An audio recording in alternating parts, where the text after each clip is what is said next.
দর্শক আসসালামু আলাইকুম। পরিস্থিতি খুবই ভয়াবহ। যে কোনো মুহূর্তে বাংলাদেশের যে কোনো বিমান ঘাঁটি বা বিমানবন্দর বা বাংলাদেশের যে কোনো সাময়িক স্থাপনায় আঘাত হানতে পারে ভারত। আমি একটু দৈনিক ইত্তেফাক থেকে আপনাদেরকে যদি শোনাই, চিকেন নেকে রাফায়েল জেট এবং S-400 মোতায়েন করলো ভারত। আপনারা জানেন যে চিকেন নেক একটি ভারতের জন্য খুবই গুরুত্বপূর্ণ জায়গা। তো সেই জায়গায় তারা S-400 নিয়ে আসছে এবং রাফায়েল জেটও নিয়ে আসছে। শিলিগুড়ি করিডোর ভারতের সামরিক তৎপরতা ব্যাপকভাবে বেড়ে গিয়েছে। ভারত তার পূর্ব সীমান্ত Siliguri corridor, chicken neck, Rafale যুদ্ধবিমান এবং রাশিয়ার তৈরি S-400 বিমান প্রতিরক্ষা ব্যবস্থা মোতায়েন করেছে। এনডিটিভির প্রতিবেদনে বলা হয়, বাংলাদেশের চীনের তৈরি 32টি JF-17 যুদ্ধ বিমান কিনতে পারে এমন খবর ভারতকে উদ্বিগ্ন করেছে। ভারতের ভিতরে জ্বালাপোড়া হয়ে গেছে যখন আপনারা জানেন যে ডক্টর ইউনূস সরকার চীনের কাছ থেকে কিছু যুদ্ধ বিমান কেনার জন্য চুক্তিবদ্ধ হয়েছে। এই যুদ্ধ বিমানগুলো উন্নত রাডার, ইলেকট্রনিক ওয়ারফেয়ার সিস্টেম এবং দূরপাল্লার ক্ষেপণাস্ত্র দিয়ে সজ্জিত।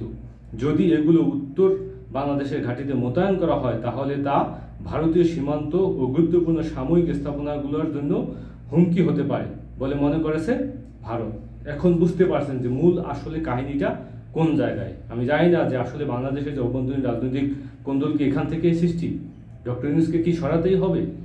তাহলে কি আপনারা দেখেন যে আসলে এই মুহূর্তে বাংলাদেশের আগেকার সময়ে যারা ক্ষমতায় ছিল দীর্ঘ 50 বছর যাবৎ বাংলাদেশকে শাসন শোষণ করেছে, তারা কি এনে দিয়েছে বাংলাদেশকে?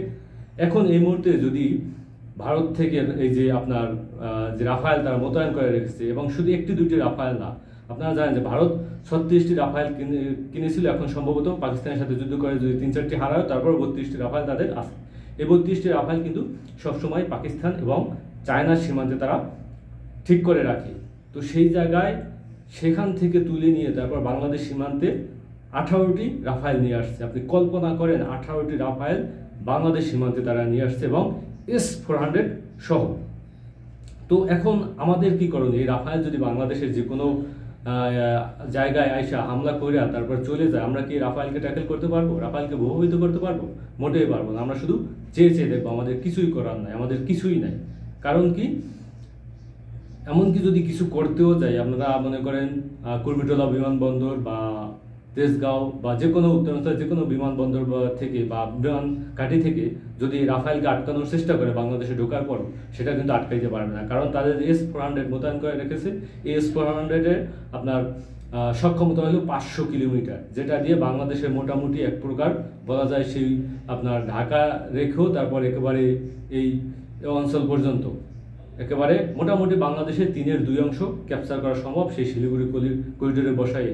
তো বাংলাদেশের যে কোনো জায়গা থেকে যদি বিমান উত্তরণের চেষ্টা করে, তো সেই জায়গা থেকে কিন্তু খুব সহজেই সেই বিমানকে এই S-400 দিয়ে তারা ভূপাতিত করে দেবে। সেটা বাংলাদেশের ভিতরেই পড়ে থাকবে, ঢাকা শহরের ভিতরেই পড়ে থাকবে। রাফায়েল আটকানো তো পরের কথা।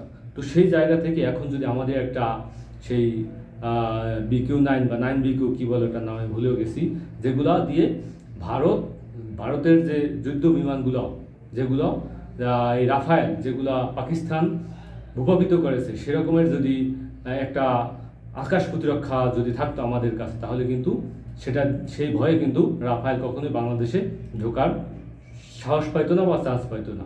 এমনকি আপনারা জানেন যে আমাদের PL-50 মতো কোনো কিছু নাই, এমনকি জেটেন্সিও নাই, আমাদের আসলে কোনো কিছুই নাই।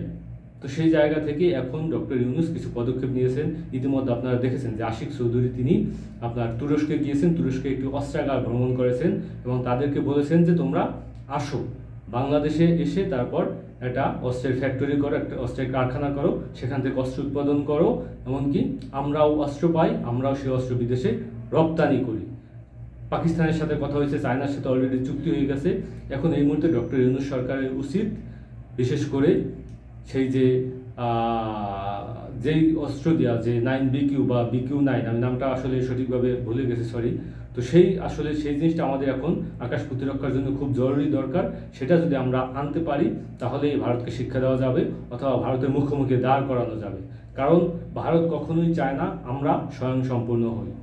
তো তারা চায় আমাদেরকে একটা রাজ্য হিসাবে তারা শাসন শোষণ করে রাখবে, তাদের একটা রাজ্য সরকারি বাংলাদেশে বসিয়ে দেবে, তারপর তাদের কথা তারা যেটা বলবে সেটা শুনবে। এখন বুঝতেই পারতেছেন যে আসলে বাংলাদেশ এখন বিভিন্ন রাজনৈতিক দলগুলো আছে, বিভাজন সৃষ্টি হয়েছে। এই যে আপনার একজন সন্ত্রাসী আপনারা জানেন যে তাকে ধরা হয়েছে, 4জন সন্ত্রাসী ধরা হয়েছে। তাকেও কিন্তু বলা হয়েছিল যে বাংলাদেশের এনসিপি নেতাকে হত্যা করো, জামাত নেতাকে হত্যা করো, তারপর বিএনপি বড় বড় নেতাকে হত্যা করো, তারপর তাদের ভিতরে অন্তকন্দ সৃষ্টি করো, বিভিন্ন ভাগে এরা বিভক্ত হয়ে যান। এবং কি তারেক রহমানকে হত্যা করার মতো প্ল্যান পরিকল্পনা এই রয়ের মাধ্যমে হয়েছিল। তো সেই জায়গা থেকে এখনই বাংলাদেশের মানুষকে সংঘবদ্ধ হওয়া উচিত। রাজনীতি ভুলে দেশের স্বার্থে, রাষ্ট্রের স্বার্থে আমাদেরকে ডক্টর ইউনূসের নেতৃত্বে স্বয়ংসম্পূর্ণ হতে হবে এবং ডক্টর ইউনূস যে নির্বাচনের যে রোডম্যাপ দিয়েছে সেই রোডম্যাপ মেনে নিয়ে তারপর আমাদের একত্বতা পোষণ করে তারপর কাজ করা উচিত। কারণ বাংলাদেশের ভৌগোলিক এখন স্বাধীনতা সার্বভৌম হুমকির মুখে এসে দাঁড়িয়েছে।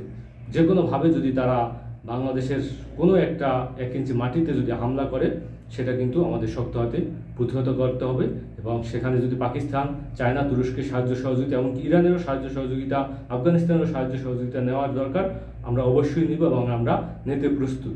এবং বিভিন্ন দেশগুলো কিন্তু আমাদেরকে সাহায্য সহযোগিতা করার জন্য হাত বাড়িয়ে বসে আছে। শুধু আমরা হা বললেই তারা শুরু করে দিবে। এবং বিশেষ করে আমাদের যে সমস্যাটা, মূল সমস্যা, সেটা হলো লালমনিরহাট বিমান ঘাঁটি। যে লালমনিরহাট বিমান ঘাঁটি ডক্টর ইউনূস চালু করার সিদ্ধান্ত নিয়ে রীতিমতো কাজ চলতেছে এবং সেটাকে আপনারা জানেন যে চায়নার সাথে বাংলাদেশের সেনাবাহিনীর যৌথ উদ্যোগে সেই কাজটা সম্পন্ন হইতেছে এবং সেখানে চায়না আসবে, চায়নার যারা এক্সপার্ট তারা কাজ করবে। এটা শুনেই আসলে মোদির মাথা খারাপ হয়ে গেছে। এখন যা তা করতেছে, যে কোনোভাবে বাংলাদেশকে এভাবে বাংলাদেশ সীমান্তের করিডোরে তারা রাফায়েল মোতায়েন করতেছে, S-400 মোতায়েন করতেছে। তো বাংলাদেশের সমস্ত রাজনৈতিক নেতা, রাজনৈতিক দল তাদের ঐক্যবদ্ধ থাকা উচিত। এখন সময় অন্তকোন্দল বা নিজেরা এই যে কোনোভাবে অন্তকোন্দলে না জড়িয়ে আমাদের স্বাধীনতা সার্বভৌমর কথা চিন্তা করে আমাদের আসলে এখনই ঐক্যবদ্ধ হয়ে ডক্টর ইউনূসের নেতৃত্বে কাজ করা উচিত। আসসালামু আলাইকুম।